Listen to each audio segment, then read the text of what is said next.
You feel his presence every single day. No matter where you are or who you're with, there's a subtle, constant energy, almost invisible, yet utterly undeniable. It's as if he lives inside you, even when he's physically far away. Perhaps you've tried to rationalize it, told yourself you're overreacting. But what if this sensation is real? What if this connection runs deeper than you imagine? Not just emotional, but psychic, archetypal, ancestral. Depth psychology shows us that certain bonds transcend the physical plane. According to Carl Jung, when unconscious energies align with hidden aspects of the psyche, a magnetic field forms between two souls. Your daily awareness of his presence may reflect something far greater than mere longing. If you've ever felt this, comment below. I trust my intuition. Jung believed that the human soul consists of opposing, complementary forces guiding us, unconsciously, toward wholeness. When we sense someone's energy constantly, even without their physical presence, we may be encountering an archetypal content activated in our psyche, especially if that person symbolizes a repressed or unintegrated part of ourselves. Projection theory teaches that we project unconscious parts of our own personality onto others. If you feel someone's presence all the time, it could mean they resonate with something unresolved within you. They might represent your animus, the archetypal image of the masculine in the female unconscious, which emerges in dreams, intense emotions, and inexplicable connections. Once activated, the animus can manifest as an external figure that seems to hold power over your thoughts and feelings, even from afar. Moreover, the shadow, the collection of aspects we reject or fail to recognize in ourselves, can project onto people who attract or unsettle us. Someone's constant presence may be a living mirror of this shadow, begging to be integrated. Jung taught that only by acknowledging these inner forces can we free ourselves from their unconscious hold and move toward individuation, the process of becoming whole. Therefore, this feeling of sensing his energy is not mere emotional whimsy. It's a call from your soul to turn inward, to integrate what this figure represents and thus transform your relationship with yourself. There exists a presence that cannot be explained by logic, that doesn't rely on physical proximity or spoken words. It's subtle, yet constant, a sense that someone is energetically linked to you. This phenomenon is neither hallucination nor romantic delusion. It's a profound manifestation of the unconscious, likely awakened by a figure who, unknowingly, triggers symbolic contents lodged in the most archaic layers of the psyche, the collective unconscious. Jung described the collective unconscious as a universal layer of the human mind, made up of primordial images called archetypes. These archetypes are living structures that influence our emotions, thoughts, and behaviors. When someone enters our life and, for some reason, their energy remains active within us, it may indicate they have become a channel for an archetype's expression. This invisible bond can form seemingly at random. A brief encounter, a meaningful glance, a charged conversation, and suddenly that person occupies a silent yet dominant space in your inner world. This happens because they unintentionally activated an unconscious content yearning for expression. It could be an ancestral archetype, the lover, the spiritual guide, the hero, or even the trickster, inner figures that, when recognized in another, awaken familiarity and fascination. The constant energetic presence of this person can also be seen as a reaction to the awakening of a psychic complex. Complexes are autonomous emotional nuclei residing in the personal unconscious, fueled by past experiences, traumas, repressed desires, and unconscious ideas. When a complex is triggered by someone who embodies that content unconsciously, we feel an inner force repeatedly pulling us toward that figure, even against our will. This isn't just nostalgia or obsession, it's a psychic summons, as if that person has become the external symbol of something within you that needs to be seen, understood, and, above all, integrated. The persistence with which you feel his energy may be your unconscious seeking your attention. And this doesn't happen by chance. Jung said the unconscious always pushes us toward wholeness, using the most symbolic paths, including people. This relationship with that presence can also be understood through synchronicity, another fundamental Jungian concept. Synchronicity, Jung wrote, is the simultaneous occurrence of psychic and physical events linked not by causality, but by profound meaning to the experiencer. Your daily energetic connection with someone may occur alongside dreams, signs, sudden memories, or intense feelings that arise without apparent reason. These events are not coincidences. They are symbolic expressions pointing to the same center of meaning. It's important to remember that this constant presence often says more about you than about the other person. The one you sense may simply be a mirror of a larger inner process. They might represent a part of yourself emerging, still unrecognized. This figure becomes the messenger of an inner transformation. In Jungian symbolism, nothing is literal. Everything carries meaning beyond the surface. If someone remains present in your thoughts, emotions, and dreams, it's because there's something in your psyche yet to be worked through. Perhaps this figure is the catalyst for change, inviting you to dive deeper into yourself, reclaim forgotten aspects of your identity, or confront old emotional patterns. Accepting the possibility that the invisible is real and that this presence is not an illusion, but a bridge between conscious and unconscious, is the first step toward transforming this energy into self-knowledge. Rather than denying or fleeing, listen to what this energy wants to tell you. It may be the key to reconnecting with yourself. Within the feminine psyche, Jung posited, resides an internal masculine figure called the animus. It isn't a real man, but a collection of images, ideas, and energies representing the masculine principle in a woman's unconscious. The animus can appear in dreams, fantasies, repetitive thoughts, and often projects onto real men in the external world. When you sense a man's energy constantly, even in his absence, you may be undergoing a powerful projection of your animus. The animus has many faces and can act with great force. When projected, he turns the external man into a symbol, often idealized or imbued with an unexplainable magnetism. This projection can make interactions with that person, or even his absence, provoke disproportionate emotional reactions, feelings of psychic fusion, or the impression that he holds a mystical power over you.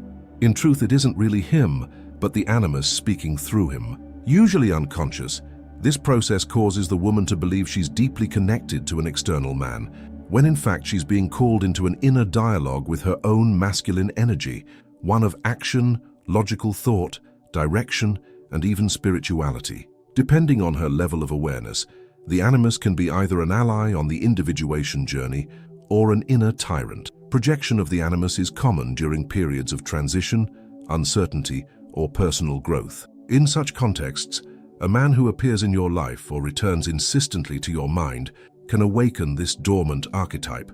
The result is an intense psychic bond, as if he became a guide, a mirror, a sacred presence.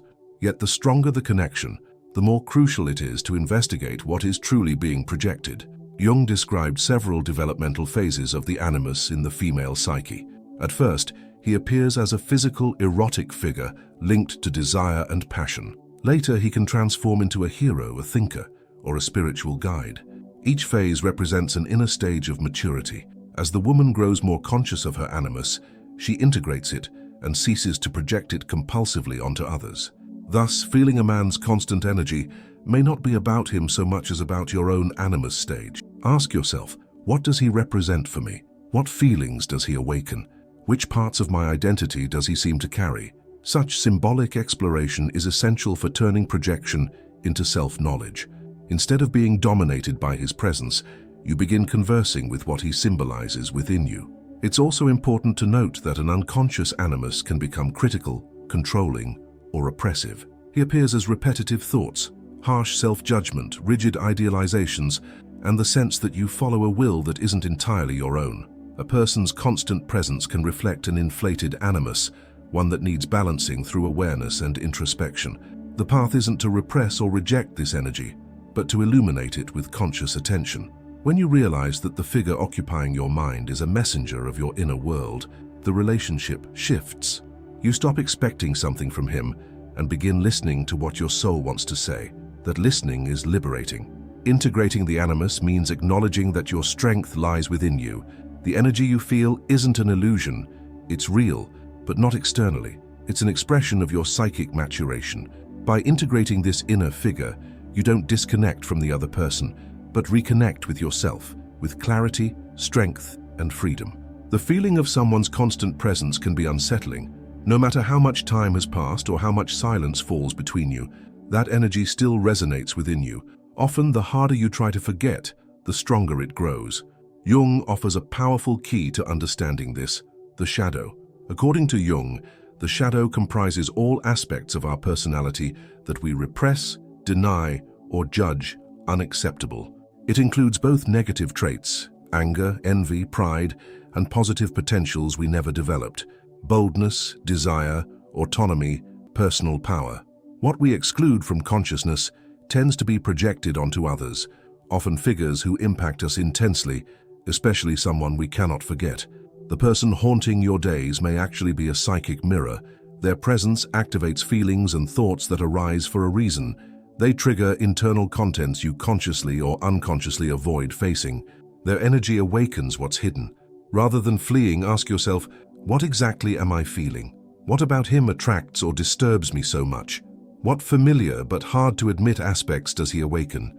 We often project our shadow onto those we view as strong, free, seductive, or intense, qualities we desire but fear to express.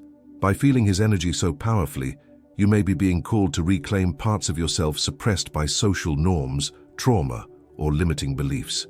The other becomes the reflection of what you have not allowed yourself to be. This process is deeply unconscious and therefore potent. You don't choose to sense his presence rationally. It just happens. Yet if you look closely, you'll see a symbolic link between him and a blind spot in your soul. Perhaps he embodies your unexpressed courage, your repressed sexuality, your suffocated autonomy, or your denied intensity. Maybe something he said or did unknowingly opened a wound or revealed a hidden need. That's why he remains. This energetic bond isn't necessarily romantic.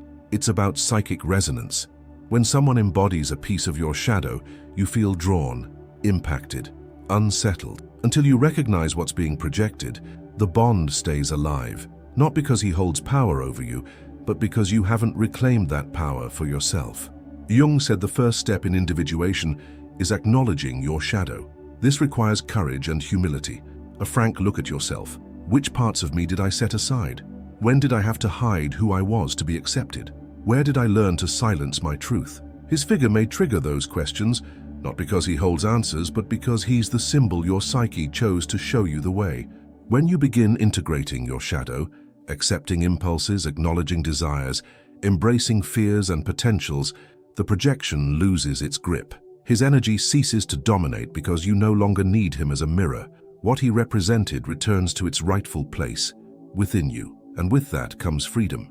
It's not about erasing his memory or denying the bond. It's about noticing that what seemed to come from outside was actually an inner call. He was merely the stage on which your unconscious performed a play to capture your attention. The protagonist always was you. That is the hidden beauty of the shadow. It doesn't exist to punish us, but to complete us. Everything we reject in ourselves returns as people, sensations, dreams, and obsessions. But by welcoming those forgotten parts, we transform the unsettling presence into vital energy. Then his energy doesn't disappear. It transmutes. It becomes wisdom, clarity, identity, and finally belonging to yourself. Feeling someone's constant energy can be an emotional labyrinth. Sometimes it feels like a blessing, other times a prison. You wonder if you're going mad, stuck in the past, or caught in an impossible fantasy. But Jungian depth psychology reveals clearly, the answer isn't to erase the connection, but to transform it. And that transformation begins with individuation. Individuation is the path to realizing the self, the central totality of the psyche, encompassing conscious and unconscious aspects.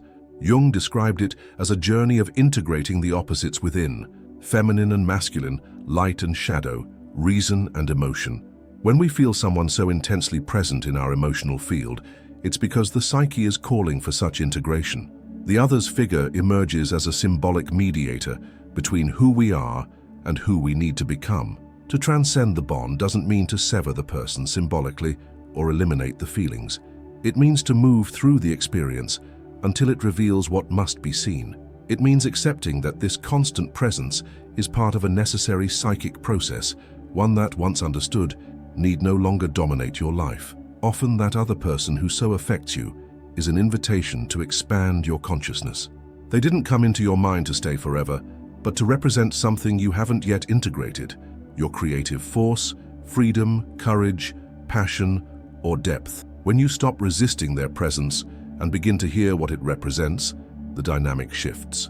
The energy moves from attachment to understanding. This shift is essential. As long as you cling to the desire to get rid of the feeling, it will persist because it's being rejected, and what's repressed only grows stronger. But when you start welcoming the hidden meaning behind that bond, it begins to fulfill its transformative purpose. You aren't trapped by him, you're in contact with something within yourself that expresses through him. That's when psychic freedom emerges.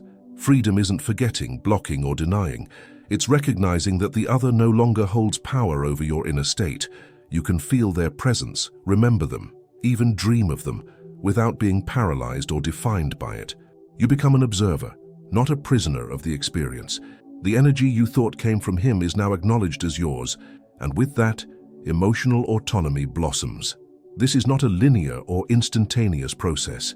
It involves revisiting memories, accepting vulnerabilities, re-examining inner narratives, and above all, stepping away from the fantasy that you'll only be whole if that person returns. True wholeness comes when you integrate what they symbolized in you, when you stop expecting them to save you and begin walking on your own, carrying the strength they, unconsciously, helped awaken. Individuation also means recognizing that some ties need not end for the pain to subside. You can maintain a symbolic connection with someone, even at a distance, without suffering. By understanding the bond's symbolic value, you can honor what you lived without clinging to what you cannot control. That is liberating. You don't have to uproot that person from your soul. You simply allow them to take their place. Catalyst of your transformation. To transcend is to level up. It's to stop asking, "Why won't he leave my mind?" and start asking, "What is this experience teaching me about myself?" It's trusting that a deeper intelligence guides this process, that this inexplicable bond serves an essential function, awakening you to who you truly are. And when that happens, his energy no longer hurts. It becomes part of a healed past, a conscious present, and a free future. You walk with a light soul, needing neither to forget, erase, nor fight your feelings. The transformation has occurred, and that is individuation, becoming whole, gathering all the scattered parts into one being. Some connections don't demand explanation, they demand listening. When we feel someone constantly, it's not just about that person, it's about what they represent within us. Depth psychology shows that what resonates so strongly in another is actually a sleeping part of ourselves trying to awaken. Whether through the animus, the shadow, or the collective archetypes, this energy calls us to transformation. Instead of denying what you feel, allow yourself to understand it. This daily presence may be the portal to your own individuation, a journey of reconnecting with what was forgotten, repressed, or ignored in your soul. To transcend isn't to erase his energy, but to integrate it until it no longer needs to repeat, and thus you set yourself free, not from the person, but from the unconscious dependence they represent. If this resonated with you, subscribe to the channel and turn on notifications. Your inner journey deserves to be accompanied with awareness and depth, and before you go, click on the video on your screen now. It will help you delve even deeper into your self-knowledge. Your transformation begins when you listen to what your soul is trying to say.